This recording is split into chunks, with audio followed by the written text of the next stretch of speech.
Bonjour à tous, chers Atelier et bienvenue dans ce nouvel épisode du podcast Atelier Time, le podcast qui parle de la mort et du deuil sous toutes les coutures. J'ai plusieurs fois évoqué au cours de ces épisodes que le deuil n'est pas seulement ce que l'on vit quand la mort d'un de nos proches, en tout cas, survient. Et aujourd'hui, on va explorer un deuil en particulier au travers de l'histoire d'une femme, Jade, qui vient nous raconter son histoire et également nous apporter son expertise dans un domaine tout particulier, son domaine de prédilection. Salut Jade, comment tu vas? Coucou, ça va bien? Merci beaucoup de m'avoir invité sur ton podcast. Bah, écoute, c'est avec très très grand plaisir, je suis vraiment ravie de t'accueillir. Je suis même honorée surtout de la confiance que tu m'accordes, surtout que tu vas nous partager un morceau très fort de ton histoire aujourd'hui. Mais avant qu'on aborde le sujet, j'ai une question, un peu sémantique, mais qui va permettre, de te présenter et surtout de dire ce que tu fais dans la vie. Est-ce qu'on peut dire que tu es lithothérapeute? Oui, on peut dire ça. Ah, trop bien! Alors raconte, explique-nous, présente-toi, dis-nous qui tu es. Ça marche. Bon, bah alors moi, je m'appelle Jade.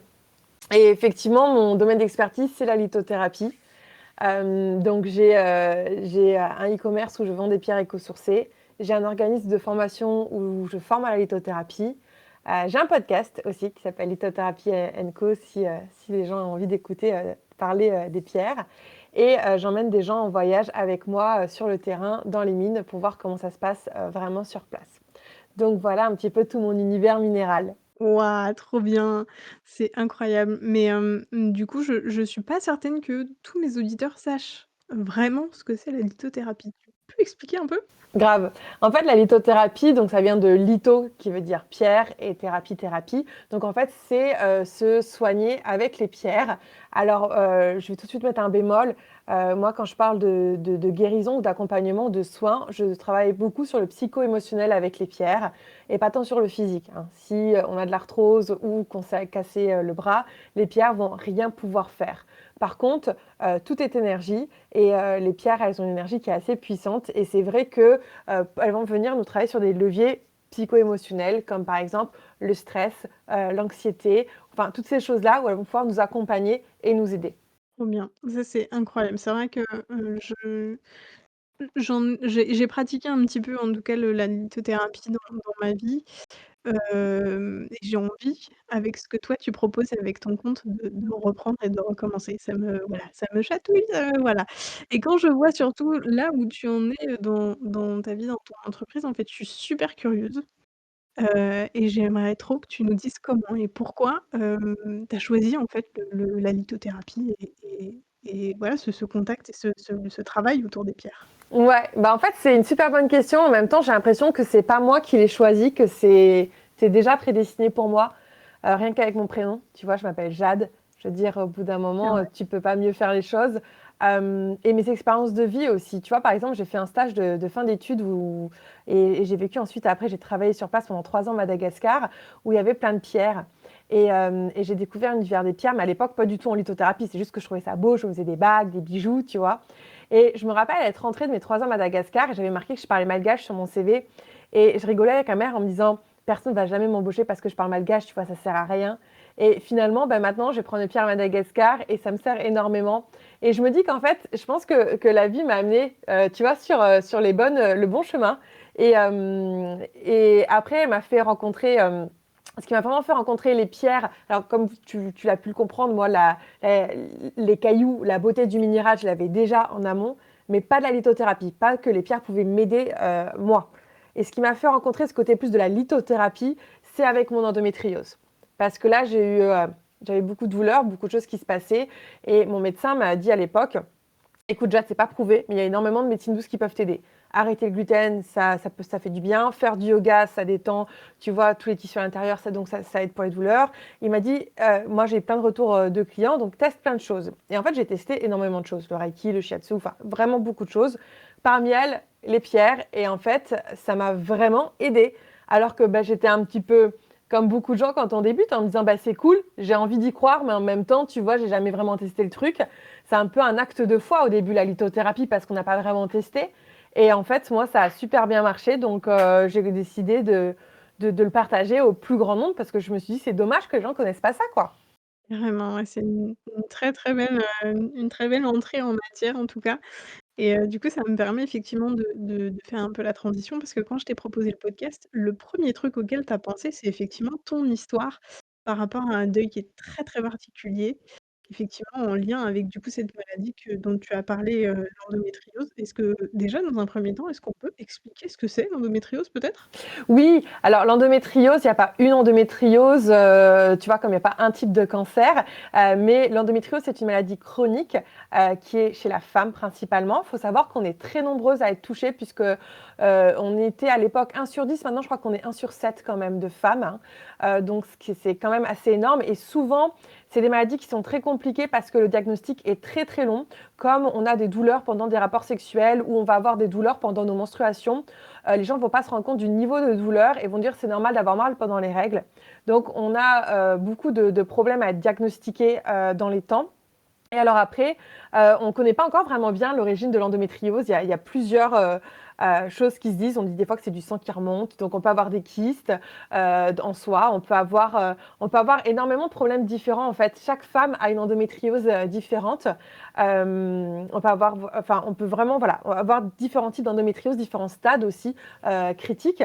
En tout cas, c'est sûr que voilà, c'est pénalisant parce qu'à chaque fois qu'on va avoir nos menstruations, et même en dehors, on peut avoir de très très grosses douleurs. Et en fonction du niveau, l'endométriose peut être enfin, même fatale dans certains cas, c'est assez rare, mais c'est quand même une maladie qui est à vie, quoi. Oui, oui et puis c'est complètement, handicapant même au quotidien. Enfin voilà, il y a beaucoup de femmes qui en souffrent, en fait tous les jours, pas que seulement, au moment des menstruations comme tu dis, ça peut être au moment de l'ovulation, mais ça peut être aussi tous les jours du cycle et vraiment ça peut être, un vrai, vrai handicap. Et toi du coup, ça fait combien de temps en fait que tu as été diagnostiquée? Alors moi, j'ai été officiellement diagnostiquée assez tard. C'était en 2018, ou fin 2017, début 2018. Mais mon histoire avec l'endométriose a commencé en 2011. Et en fait, en 2011, j'ai eu un kyste endométriosique et on m'a opérée pour ça. Mais à l'époque, on ne m'a pas dit que j'avais l'endométriose. On m'a juste dit que j'avais un kyste endométriosique. On m'a opérée, on me l'a enlevé. L'endométriose était beaucoup moins connue. Et puis, on m'a laissé reprendre mon chemin, ce qu'on n'aurait pas dû faire. Et en fait, du coup, forcément, la maladie a amplifié avec le temps, a repris du terrain et a fait ce qui s'est passé. Et du coup, fin 2017, j'ai eu de nouveau de très, très grosses douleurs. Et là, on m'a dit que j'avais de l'endométriose. Et donc, c'est dommage parce que j'ai perdu cette année et un état beaucoup plus avancé qui aurait pu être évité.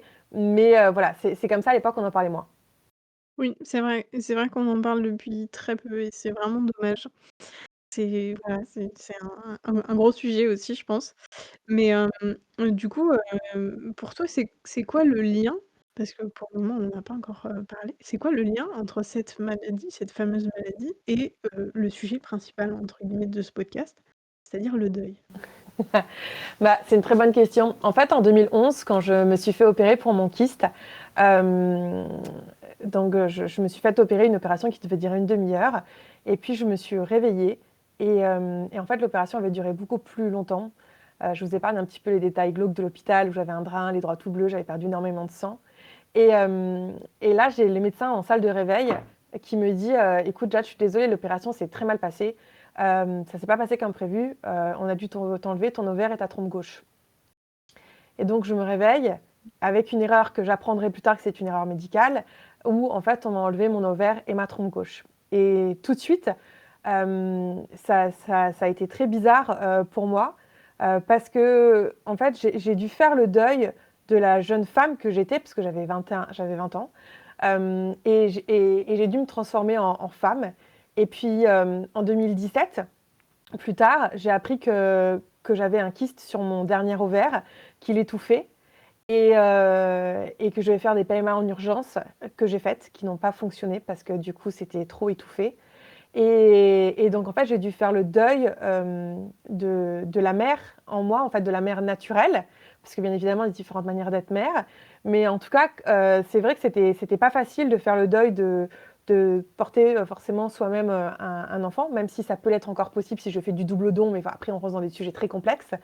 En tout cas, il y a eu cette notion du deuil et voilà, de devenir mère comme on l'entend dans la société et de tout ce que ça comprend autour. Ça a dû être vraiment très, très dur et tu as dû passer par des étapes incroyables. C'est vrai que, bah, déjà, depuis 2011, c'est vrai qu'on t'a un peu laissé, un peu, bah, là où tu étais quoi, enfin, avec ton problème, avec ta maladie, qui hélas arrive, je pense, trop souvent pour les femmes et en particulier atteintes d'endométriose.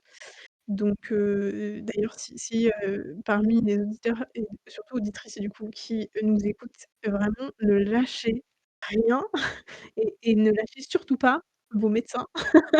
Mais en fait, tu as raison parce que tu vois, moi, un des regrets principaux, enfin, ouais, que j'ai et qu'ont même les membres de ma famille, c'est en 2011, quand j'avais qu'un seul ovaire, on a demandé pour faire de la PMA tout de suite. Et on nous a dit, mais non, il n'y a pas de souci, il y a le temps, etc. Vous inquiétez pas, ça arrive. On peut avoir des enfants avec un seul ovaire, etc. Et en fait, on aurait dû insister parce qu'après, on a attendu que le deuxième kyste se déclenche. Et il ne faut pas prendre un seul. Enfin, en fait, je suis tellement d'accord avec ce que tu viens de dire. Il ne faut pas prendre argent comptant, ce que disent les médecins. Ils n'ont pas la science affuse, il y a tellement de pathologies spécialisées et même un spécialiste demande, j'ai toujours un contre-avis.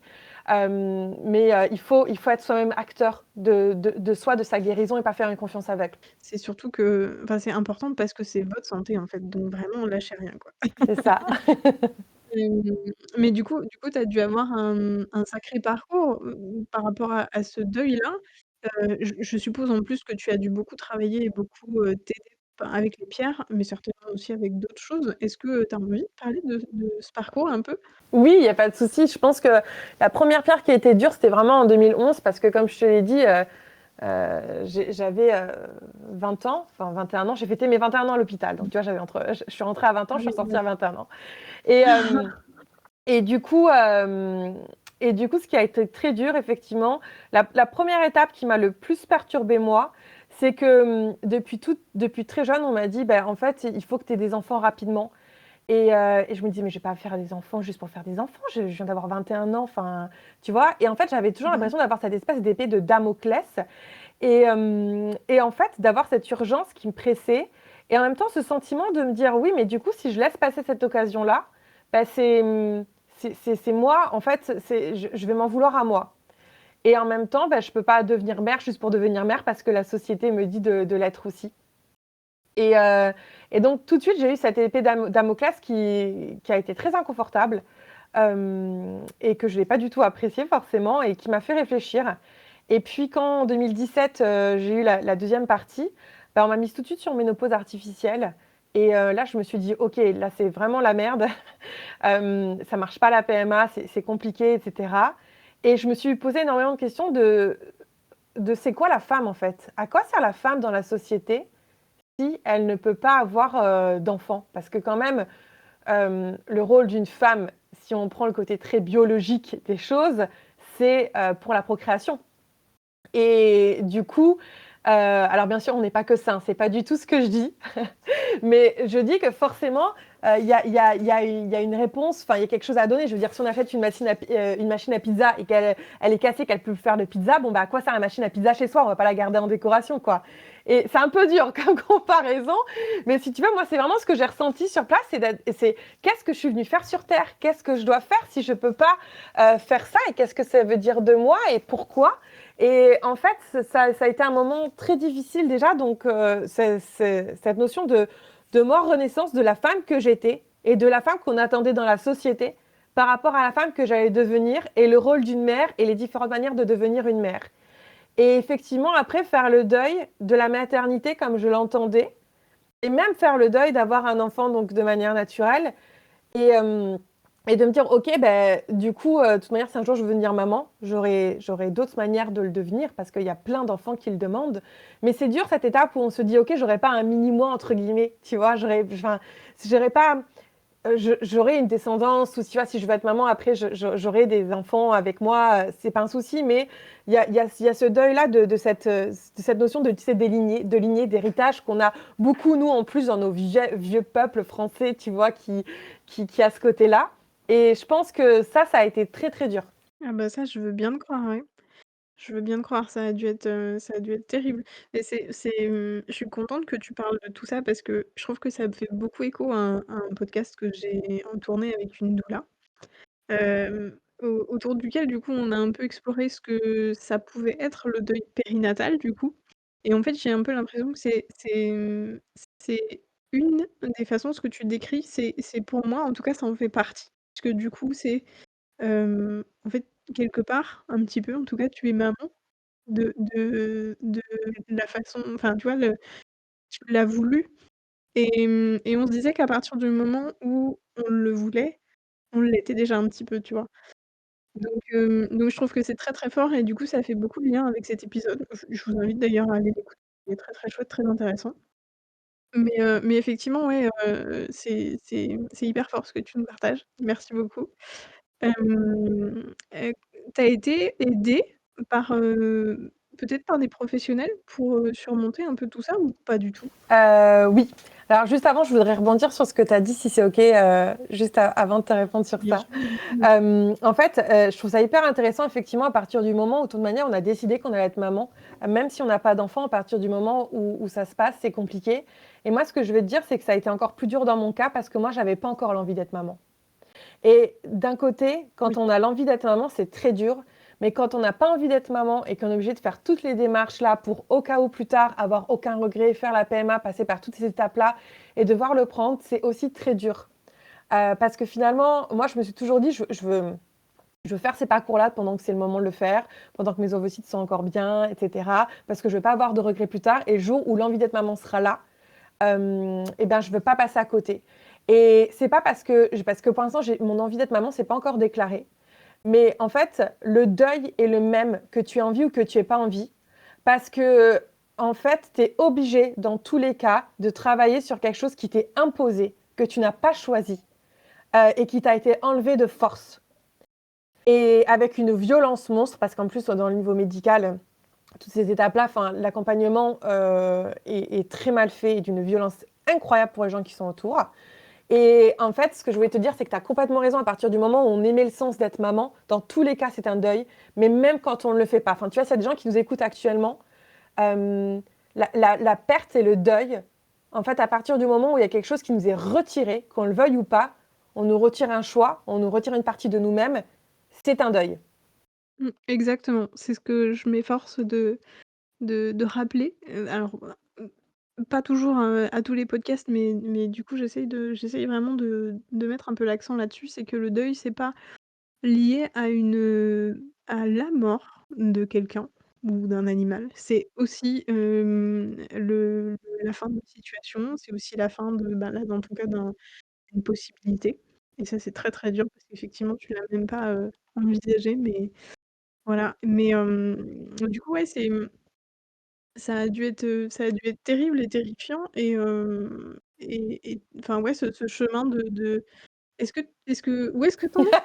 Raconte-nous où est-ce que tu en es maintenant? Comment tu t'en es comment tu t'en es sortie? J'ai l'impression que du coup tu es plus apaisée, avec tout ça, avec toute cette histoire et puis avec cette situation, j'ai envie de dire. Donc, bah, raconte-nous, dis-nous comment tu vas aujourd'hui, en fait. Alors, bah, ouais, je vais te répondre et comme ça, je vais répondre aussi en même temps à ta deuxième question ta première question qui était Oui. très intéressante aussi, c'est comment je m'en suis. Alors, je suis passée par plusieurs étapes.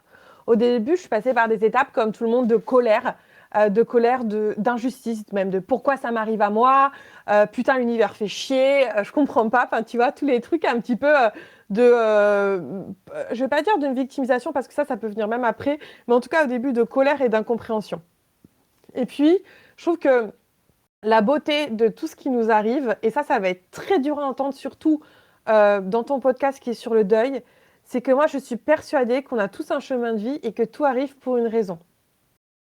Et je suis persuadée que tout ce que j'ai fait actuellement m'a amené sur mon chemin. Et sur la personne que je suis actuellement m'a permis de l'être.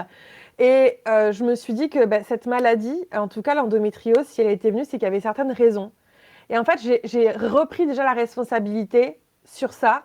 Alors, j'ai eu un moment d'abord de down énorme où j'avais besoin de de me connecter, de beaucoup rechercher sur la maladie aussi. J'ai fait énormément de recherches et je me rappelle ces moments très pénibles où, c'était ouais, en 2017 ou 2018, je me rappelle plus, mais j'étais en train de rechercher à fond sur l'endométriose et c'était le nouvel an. Et ma famille m'a dit: «Mais tu vas pas passer le nouvel an toute seule, viens» et tout ça parce que, bah, sociétalement, pareil, ça se fait pas de passer le nouvel an tout seul.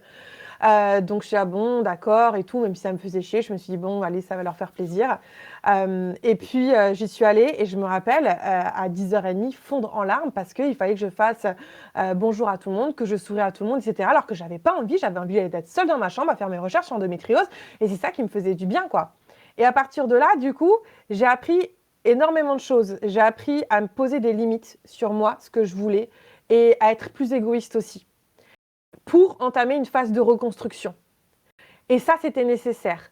Et dans le deuil, de manière générale, on a besoin de passer par des phases d'égoïsme où on coupe. J'ai coupé le lien avec énormément de monde aussi parce qu'en fait, il y a des gens autour de moi, ça ne faisait plus sens de leur parler.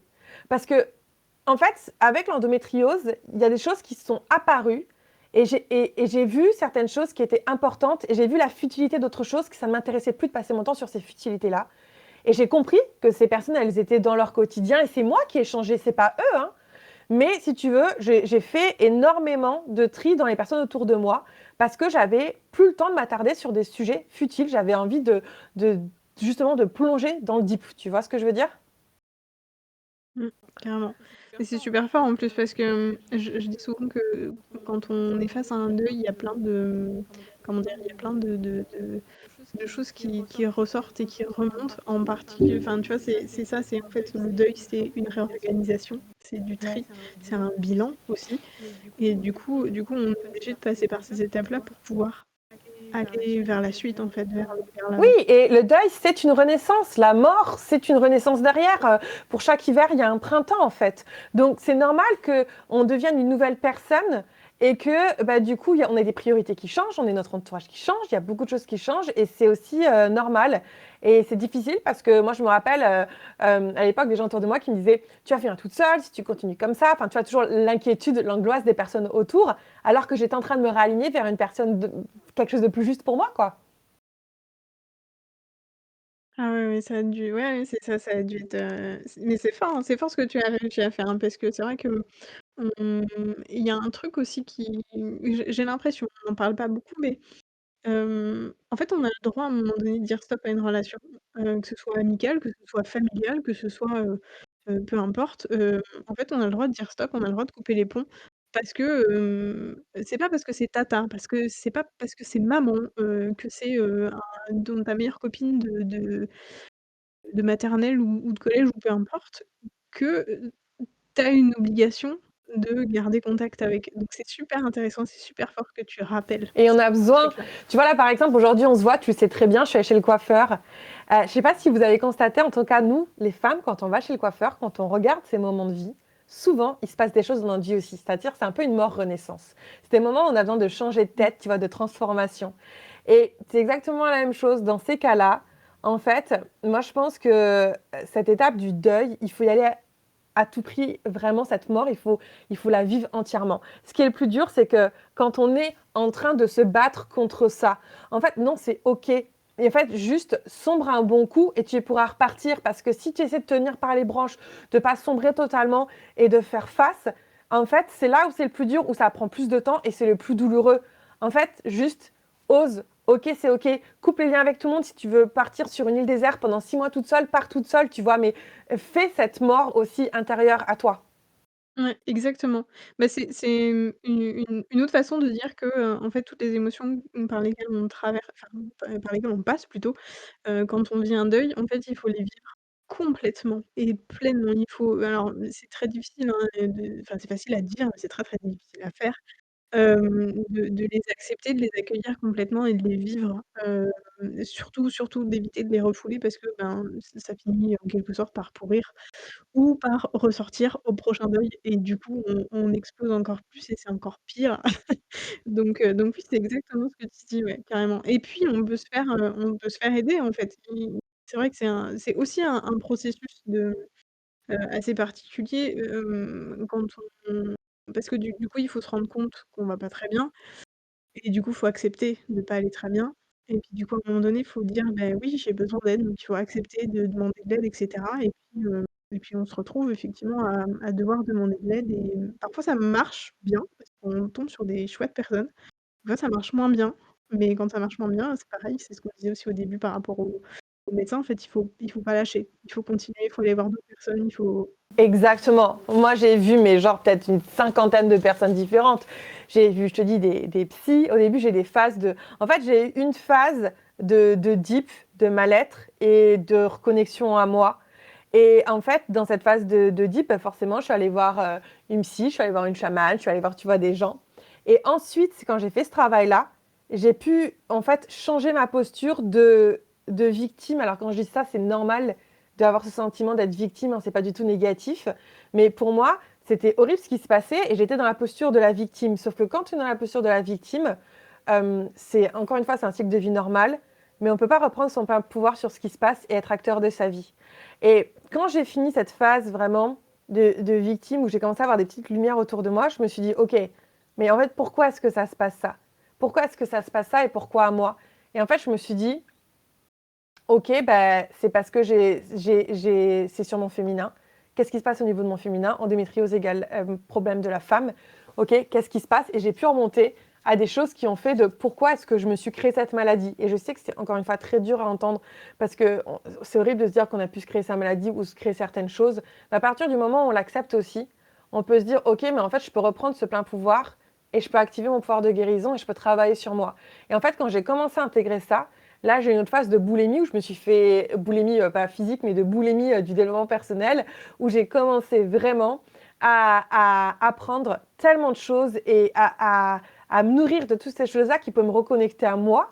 Et ça fait justement ce cheminement vers la femme que je suis aujourd'hui, qui est tellement alignée avec ce qui se passe, ce qui s'est passé, ce qui se passe, et de me dire qu'en fait, je suis au début du chemin et j'ai encore plein de choses à voir et que la vie que j'ai, si j'avais pas eu l'endométriose et toute cette maladie et tout ce qui s'est passé, je serais encore salariée dans un boulot, dans un carcan de métro, boulot, dodo, dans une vie sociétale qu'on m'aurait imposée, etc.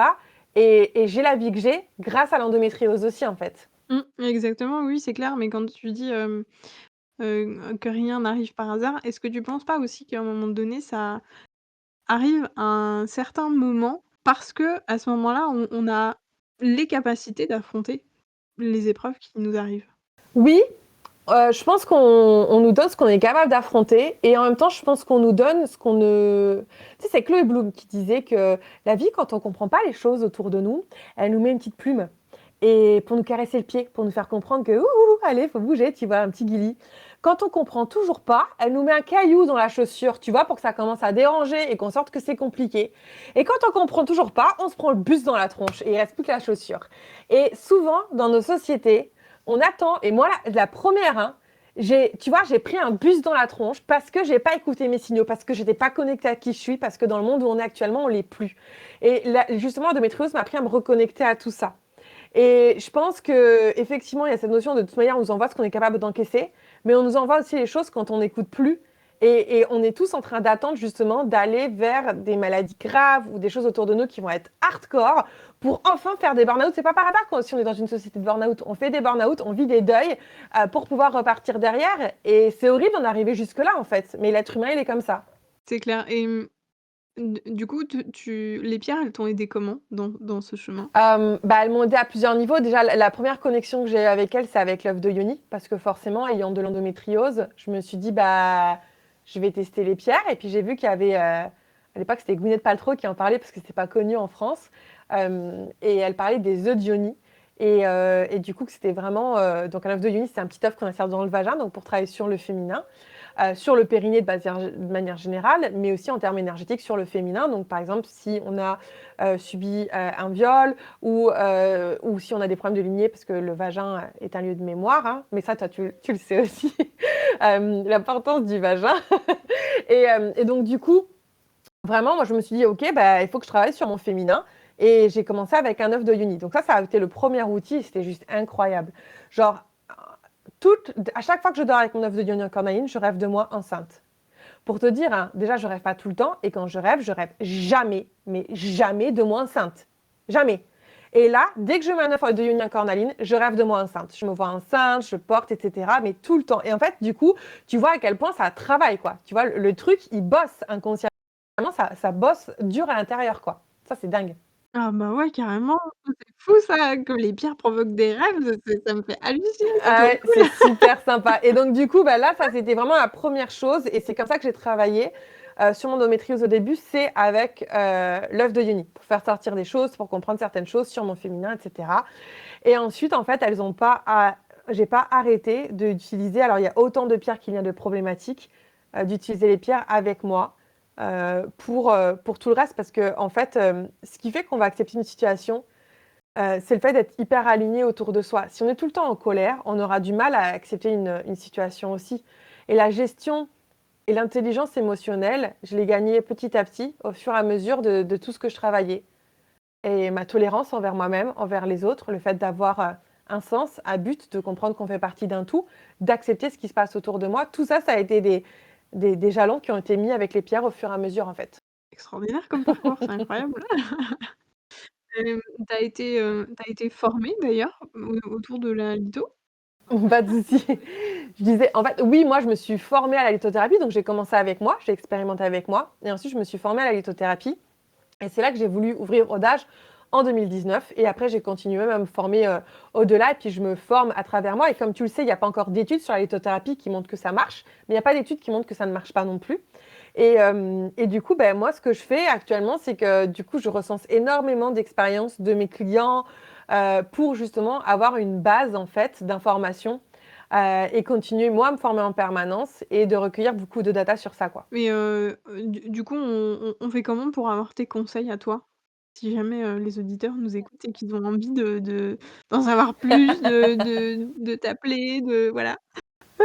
Bah alors déjà, il y a le podcast hein, où il y a énormément de conseils gratuits, donc faut pas hésiter à aller activer cette ressource-là. Et puis après, bah, il y a le compte Instagram Audage où les gens peuvent venir me poser des questions et puis discuter avec moi ou alors aller sur le site aussi internet, soit d'Audage, soit de l'École des Pierres, hein, l'un ou l'autre. Et il y aura toujours quelqu'un pour répondre à toutes vos questions, vous n'hésitez pas. Évidemment, je mettrai toutes les informations dans la description. Parfait. Et si jamais les auditeurs n'étaient pas, encore convaincus par le pouvoir des pierres et la lithothérapie, est-ce qu'il y a des conseils que tu donnerais toi, à quelqu'un qui traverse un deuil en ce moment? Ouais. En lien avec les pierres ou pas forcément d'ailleurs? Bah, je vais en donner un en lien avec les pierres. Déjà, je vais dire qu'il y a 2 pierres que je conseillerais, en fonction de là où on en est. Si on vit un deuil et que ça vient de se produire et qu'on est très, très mal, je vous conseille de prendre une pierre doudou, comme de la calcite bleue ou du quartz rose et de dormir avec. Prendre un format qui est pas trop petit et de dormir avec et vous allez voir à quel point c'est hyper apaisant, vraiment. Parce qu'accueillir dans un deuil, c'est bien, il ne faut pas repartir tout de suite au galop, il faut accueillir ce qui se passe. Et deuxième chose, c'est pour les clientes ou enfin les personnes qui nous écoutent qui ont envie de travailler justement sur des blessures émotionnelles parce qu'elles sont dans l'étape de passer à l'étape d'après, elles ont déjà accueilli cette partie-là. La meilleure pierre, c'est la rhodonite, c'est la pierre de guérison des blessures affectives et des chocs émotionnels. Et donc, elle peut être vraiment très intéressante pour dormir avec et pour passer, pareil, à l'étape d'après. Mais surtout, le faites pas si vous n'avez pas fait la phase d'accueil d'abord, parce que vouloir rebondir et guérir si on n'a pas pris le temps de ressentir et de vivre ses émotions, ça ne marchera pas. Elles ressortiront toujours au bout d'un moment, il faudra refaire le travail et ce sera encore plus dur. Donc, prenez le temps d'abord de vivre les choses. Voilà. C'est très, très, très important. Mais toi, du coup, comment tu travailles avec les pierres? Parce que, tu dis beaucoup qu'il faut dormir avec les pierres, mais est-ce que, par exemple, il y a des rituels qu'on peut faire ou je sais pas, toi, qu'est-ce que tu proposes, en fait? À part dormir avec les pierres. Alors, à part dormir avec les pierres, il y a plusieurs choses en fonction de la problématique qu'on a. Par exemple, là, si tu me dis quelqu'un d'autre a l'endométriose, je dirais prends un œuf de yoni, tu vois. Si quelqu'un pareil a eu un problème, par exemple, d'abus sexuels, je lui préconiserais une autre pierre. En fait, il y a autant si tu veux, de précaution de pierre ou d'utilisation de pierre qu'il n'y a de problématique. Donc c'est là où c'est dur parce qu'après, il faut rentrer dans le pareil, dans le cas par cas. Si tu veux, les pierres, c'est pas genre un Doliprane avec un truc général, tu vois, pour tout le monde. Il faut vraiment aller prendre au cas par cas. Et après, on peut avoir bien sûr plein de rituels. On peut avoir aussi des rituels qu'on va utiliser pour, par exemple, dire au revoir à des choses, renvoyer des choses à l'univers, etc. Tu vois, on peut faire tellement de choses avec les pierres, mais ça va dépendre de où est-ce qu'on en est, ce qu'on a envie de faire. Et ça, voilà, du coup, c'est plus du cas par cas. Bah, alors, du coup, raconte-nous parce que du coup, je suis super curieuse. Alors, tu as le droit de pas répondre si c'est trop intime, hein, mais, est-ce que toi, par exemple, tu as fait des rituels de ce genre-là pour ta situation, pour ton endométriose ou pour ton rapport à la femme ou à ton corps avec les pierres? Oui, mais j'ai fait beaucoup, beaucoup de choses. Déjà, j'ai commencé à faire des rituels de lune, énormément. Et je me suis aidée forcément d'une pierre de lune noire pour faire ces rituels-là, pour vraiment me reconnecter à ma cyclicité. Parce que, comme je te l'ai dit tout à l'heure, du coup, j'ai été en ménopause artificielle. Et donc, j'avais une perte de mon cycle aussi. Pareil, hein, je te dis, il y a cette notion du féminin qui a été très, très travaillée chez moi. Et en fait, je me suis dit: «OK, ben, c'est OK voilà, d'être en ménopause artificielle et du coup, comment est-ce que je fais pour continuer à faire cette cyclicité?» Bah, du coup, je me suis calquée avec la cyclicité de notre terre, hein, la terre-mère, de la Pachamama. Donc je me suis vraiment calée sur les cycles de nouvelle lune et de pleine lune et pendant très longtemps, j'ai vraiment tenu ça de manière très assidue parce que c'est ce qui me permettait de me connecter à moi et à mon féminin. Et donc, je faisais des rituels forcément en fonction si c'était une pleine lune, une nouvelle lune, en fonction du signe astrologique dans lequel elle était. J'avais différents outils. D'ailleurs, j'ai même créé une formation sur l'École des Pierres sur les rituels de lune, tu vois, justement, par rapport à ça. J'ai fait énormément aussi de cercles de femmes. C'est pareil, du coup, j'ai fait une formation de cercle de femmes après. Et à l'époque, je la faisais en anglais parce que c'était pas pareil, c'était pas très connu en France. Et du coup, j'avais besoin de faire ces énergies de cercle de femmes. J'ai fait des cercles de pardon, je sais pas si tu en as déjà fait aussi. C'est juste dingue, les cercles de pardon. Alors, ça, à la base, c'est fait par Olivier Ruiz et tu sais, le mec qui a fait les accords Toltec. Oui, c'est ça, c'est ce que Et j'allais demander, oui. voilà. Et en fait, ils ont organisé avec un autre gars des cercles de pardon. C'est hyper puissant où tu rentres et en fait, tu demandes pardon, mais on te demande aussi pardon. Et enfin, si vous avez l'occasion d'en le faire, je le conseille parce que c'est tellement émotionnel et puissant et ça permet tellement de libérer tellement de choses qui sont là depuis très longtemps.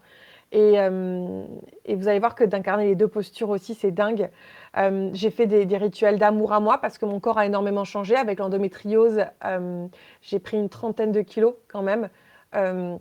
Si c'est pas quarantaine de kilos, tous les ans, petit à petit. Et j'ai rien pu faire pour. Et en plus, au début, je m'en voulais énormément parce que comme forcément, en 2011, quand je suis partie, on m'a pas expliqué que c'était l'endométriose. Je pensais que c'était moi qui faisais des choses mal et je me flagellais, mon entourage me flagellait aussi. Donc, ça a été assez dur. Et finalement, quand j'ai compris que c'était l'endométriose, déjà, j'avais une réponse de pourquoi je continue à prendre ce poids-là. Et donc, j'ai fait des lettres aussi de reconnexion à mon corps, de remerciement à mon corps. Tu vois, enfin, je pourrais t'en citer 1000 en fait, parce que vraiment, ce côté de ritualiser les choses, en fait, pour moi, mettre du rituel dans son quotidien, c'est conscientiser les choses. Prendre un bain toute seule et prendre un bain en conscience. Manger un repas avec ton chéri et manger un repas avec ton chéri en conscience, c'est deux choses tellement différentes. Et pour moi, ritualiser, c'est mettre de la conscience sur ce qu'on fait. Et en fait, j'ai fait ça depuis 2017, je fais ça en permanence. Donc, j'ai fait énormément de choses sur ça. Le cercle du pardon, ça doit être extrêmement fort, c'est fou ça. Je savais pas du tout que ça existait. C'est vrai que, j'avais parlé un petit peu des cercles de parole. Les rituels, ils sont à inventer. Je sais pas si alors il faut s'inspirer et il faut les partager, il faut, tu vois, effectivement participer à ces cercles. S'entourer, essayer plein de choses et cetera, mais avec toute notre expérience et toute notre personnalité aussi, il faut réussir, je pense, à un moment donné, à créer ses propres rituels. Est-ce que toi, c'est ce que tu as fait au moment donné? Oui, en fait, je pense que moi, je dirais, en fait, personnaliser.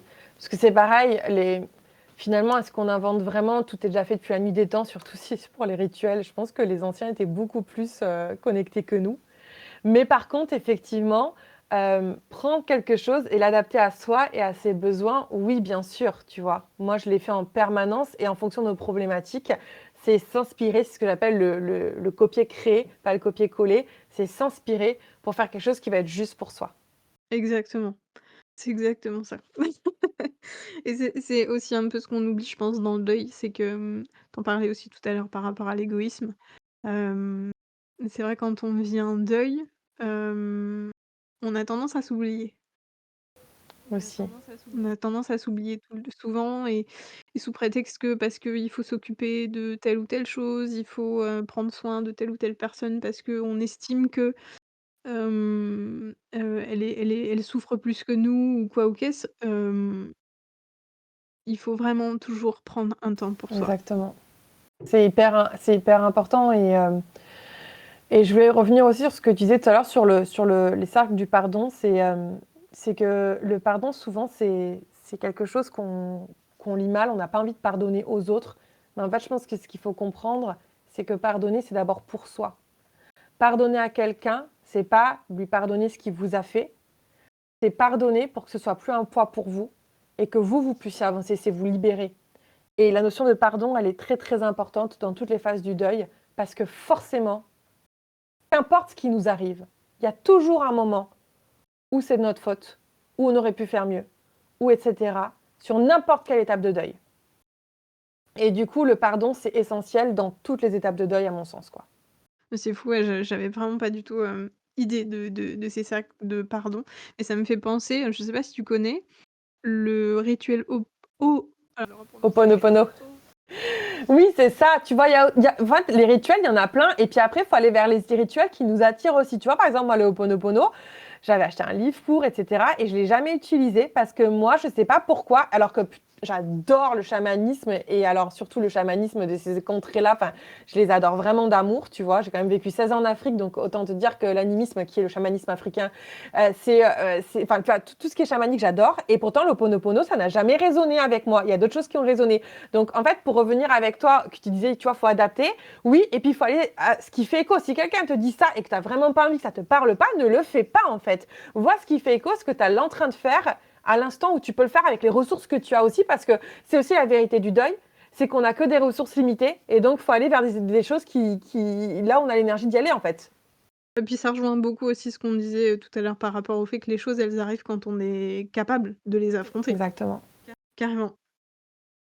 Est-ce que tu as un message, un conseil, quelque chose que tu as envie de partager, là, maintenant, tout de suite, qui te vient? Ouais, en fait, je voudrais juste dire que ça va être bateau ce que je vais dire, je suis désolée, mais la mort, ça fait vraiment partie de la vie.